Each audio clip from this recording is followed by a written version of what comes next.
You know, today's a really, really exciting day for a lot of guys in our program. We had 14 guys that received degrees today.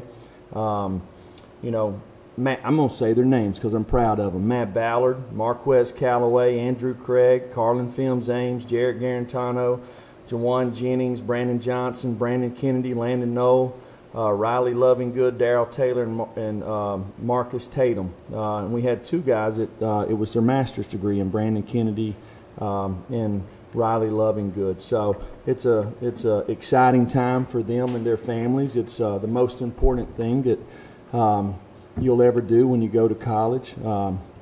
Student first, and these guys done a fantastic job doing that. You know, a lot of credit goes to them. Most of the credit goes to them. But I also would like to thank, you know, Joe Scoggins in the Thornton Center, him and his staff, the fantastic job that they've done in the short period of time that I've been here. And it just, it's a great day for these kids and their family. You know, it's the end of the year, the day's the first day back out on the field. You know, we had some guys that received some postseason awards. It's always exciting time for that.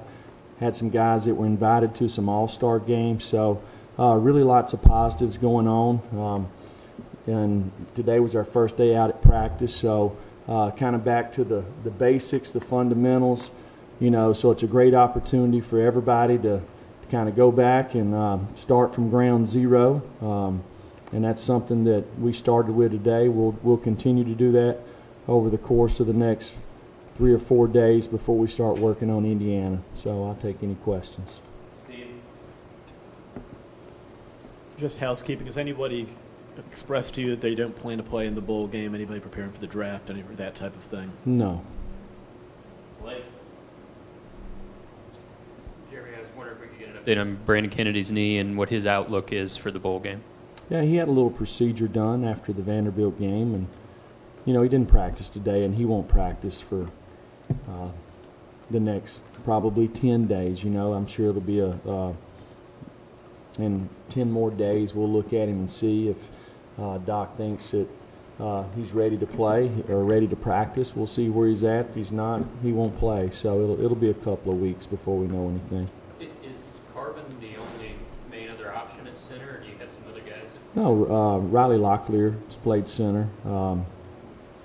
You know, so Ollie Lane has played center. We snap, you know, 5 and 6 guys every day. So now, when it comes to game prep, some of these guys hadn't taken some snaps in quite some time, but we started today, and they'll have plenty of time to be ready to play. Wes and then Brent. Jimmy, I guess this would be the first time in a while that y'all have had a kind of a long layoff between work. Was the focus, even without some of the seniors out there, was the focus kind of what you wanted it to be? Yeah, I mean, we had a few guys based off the way the graduation went that missed today's practice, just a handful, but it's a great thing, right? So, but just opportunity for some of the other guys, and you know, we had a good spirited practice, and we've got to continue to do that. You know, today's the first day back. Everybody's excited kind of to get going. So, you know, we'll rely on our leadership over the next couple of days. We've got to really focus on Tennessee and improving fundamentally, and that's what we're going to focus on for the next 3 or 4 days. Coach, back on the graduates, do you think your average fan that, you know, just sees these guys on TV or watches them on Saturdays realize the time commitment, you know, the management that goes into being able to handle all that as a student athlete? What was the question?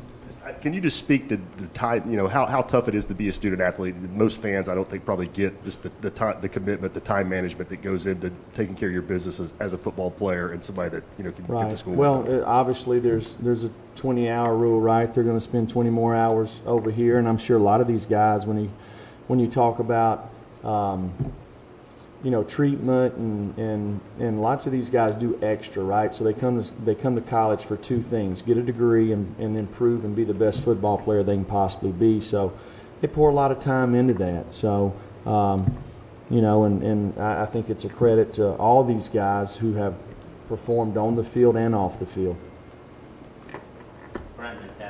Coach, from a bowl philosophy standpoint in terms of preparation, how do you determine how much you need fundamental work and when's the time to start working on an opponent, and how do you balance that maybe pre-Christmas before you get to a bowl site?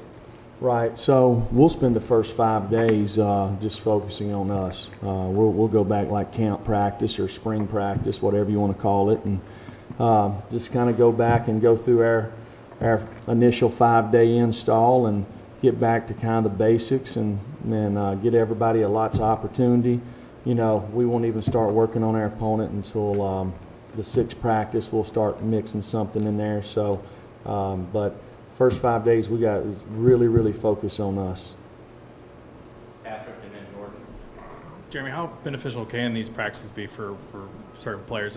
In your career, have you seen guys that have really benefited and kind of used bowl practices as sort of a springboard for the next season and the rest of their careers? Well, every practice is important. You kind of look at it like this. Nobody's guaranteed anything but that day, right? But football's such a developmental game. Nobody can afford to take a day off. If you probably took the average, just when does everybody's career end in football? From college football, professional, whatever, it's probably 22, right? Maybe even less than that. So if you get an opportunity to play beyond that, which there'll be some that do, it's a short period, so you better take advantage of every opportunity that you got. Jordan. With the early signing period beginning next week, a lot of the men on your staff will get a lot of attention. Bethany Gunn, a big role in bringing recruits here to Tennessee. Can you kind of talk about her role with the program and also why you decided she was an integral part of the staff? Bethany does a fantastic job. She handles all of our on-campus recruiting, and her and Rachel Bell, they really do a great job organizing. They've got great ideas. The ideas are fresh, they're always new, and so they do a nice job communicating. And we're very blessed to have everybody in our recruiting department, but especially those two. And there's others. If I start talking about just the folks that touch all of our recruits, there's more to it than just our coaching staff, our recruiting staff, everybody involved, all the way that everybody that's involved in our program, everybody touches the recruits when they come on campus.